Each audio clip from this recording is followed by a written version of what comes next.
Oh sudah pegang mic ya. Sepertinya ada yang mau di ini. Oh boleh silakan dulu. Silakan Hafiz. Oke, terima kasih atas kesempatannya Bang.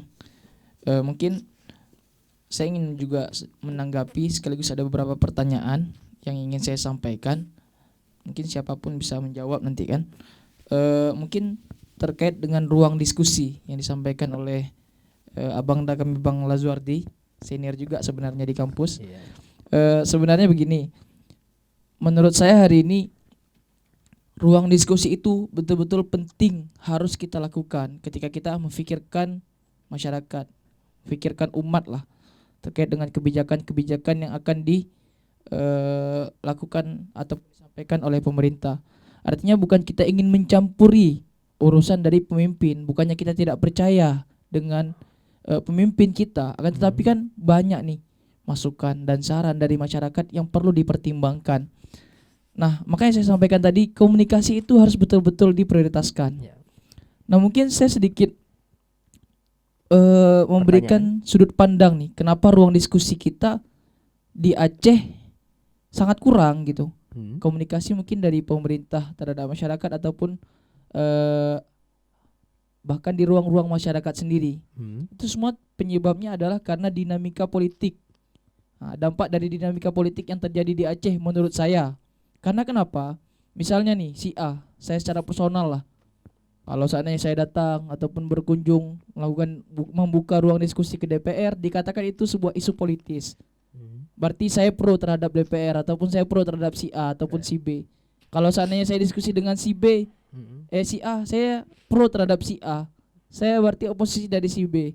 Hal-hal mindset seperti itu yang menjadi sebuah permasalahan di kita hari ini, masyarakat Aceh. Bahkan dinamika politik yang terjadi di Aceh, bahkan di Indonesia. Sebenarnya penyebab dari itu semua, kita harusnya punya niat yang baik terhadap masyarakat. Kita ingin membuat sebuah kebijakan yang betul-betul menjadi kemaslahatan sebuah umat. Bahkan menjadi hal yang melenceng dari hal tersebut karena adanya dinamika tadi. Maka saran saya kepada kita semua, kepada seluruh